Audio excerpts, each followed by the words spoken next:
I enjoy when we have performers on. With us now is songwriter and performer Andy Dell. Hello, my friend. Hello, Donna. How are you? Good. So you created a CD back in 2013. Tell us about that process for you. Yep. First CD was called Different Point of View. It was the first CD that I came out with. And it was years of trying to put a lot of tracks together. I'd written so many songs, and it became a point where you said, you've got to put this together into one album of art. And it took a long time to do it. I worked with a great engineer and studio in the city. It was an analog recording, so it was really raw and very, very interesting. And very symbolic to take all these songs, try and pick 9 or 10 tracks out of 100 songs that you've written to make one record. But it came out beautiful. We had a great time, put on a great release for it, and it's done pretty well. It's sold pretty good overseas, and I think it's over maybe 15 countries now. Get to hear that. Congratulations. Thank you. Your music, what would you categorize it as? Oh, boy. What style? Because it's kind of different. Yeah, everybody asks that question, and I have a tough time with categories on it. It's because I write in so many different ways, and everything has influenced me. So I think now I'm starting to call it adult contemporary blues. Adult contemporary blues. With jazz and soul, and I can add a bunch of things and rock and roll. And rock and roll and everything on there, yeah. Okay, so it's just an experience. I think what you're trying to do is you take the listener on a journey, if you will, of you know, transformation. You write about, the things that you write about are really about almost like a spiritual or a natural type of journey. Yeah, you know, writing is interesting on how it comes to you and why you write certain tunes. Some of them are written from yourself, your own experiences, but, you know, I'm also pretty perceptive, and I see things in other people, so you sometimes write from someone else's experience, and part of that is in you anyway, so, you know, it works both ways. Sometimes you're writing from your experience, and then you draw on others, and together you create this song, and after a while it's a little bit of everybody's, you know. What comes to you first, the lyrics or the tune, or is it both? Well, sometimes if I wake up at 3:30 in the morning and it's all there, you know, I call that, when people say the gift, that's the gift. It's given to you. Right. And my job is to be the gift wrapper. So I kind of take that, and I've got to make it into something. It's my job then to finish that and say, oh my God, this came to me. It's beautiful. It's a great melody, good lyric. And you could just be driven by that. You start writing the lyrics like crazy.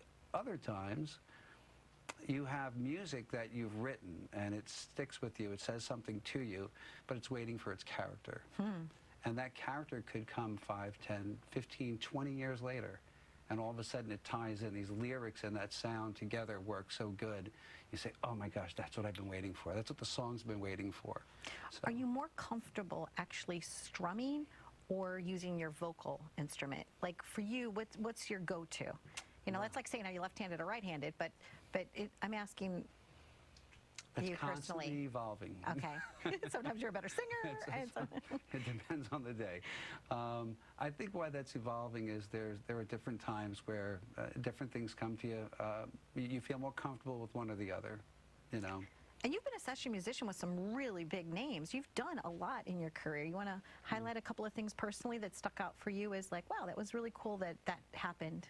Well, I think the people that I'm playing with now, I think it's really cool that that's happening. Okay. I love the people I'm playing with now.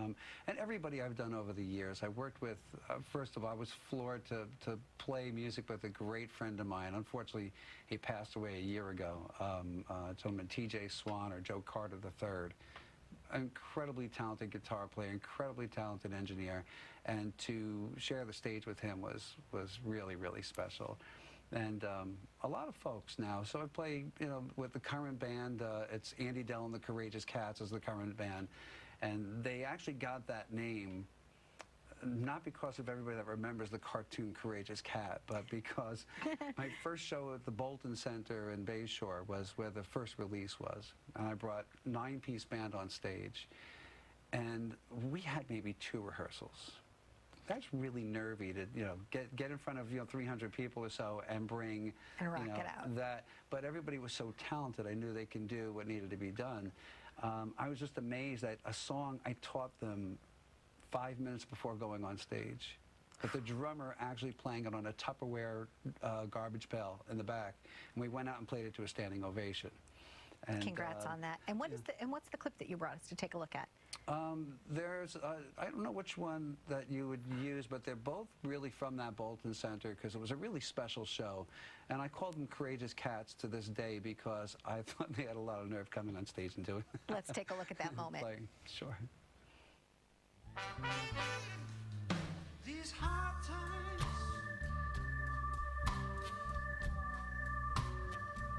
oh, we gotta push on through. I'm talking about these hard times. Another mountain here to move.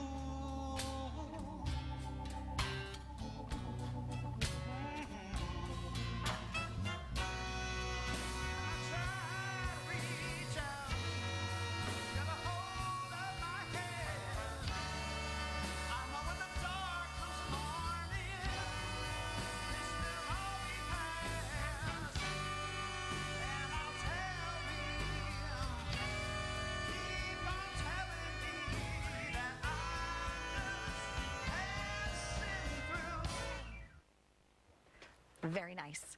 Now, are they the same people that you've been playing with on this new CD that you got going on? Or who are you using for that? This is a new section. Almost everybody in the band is new from the old section. Okay. The original one had a lot of folks from out of town. They came in from Chicago and from different places. On the new CD, I have, I'll tell you, a couple people on there. Mike DeMeo, who is a phenomenal keyboard player, he plays with Tommy James and the Shondells, and Will Lee. He's a very, very talented guy. Mark Narciss, I've been playing music with Mark, my sax and flute player, since 7th grade. So this goes way back to high school and us being crazy back then. The band has Heather Hardy, a phenomenal blues violin player that's coming in from Tucson. She's going to be doing the show with us. Ray Fitzgerald on trombone, Artie Miller on clarinet and tenor sax. I'm going to forget people. Steve McCluskey on drums, Henry Good on bass. I will miss people. That's okay. But they can go to the website and you'll have everybody listed there, right? Absolutely, right on the website. Okay, so you did a release the fall of 2017, right? Big event? It will be, yes, Yeah. November 24th. Thank you for joining us, Andy Thank you Dell. so much. Stay tuned for more and happy listening.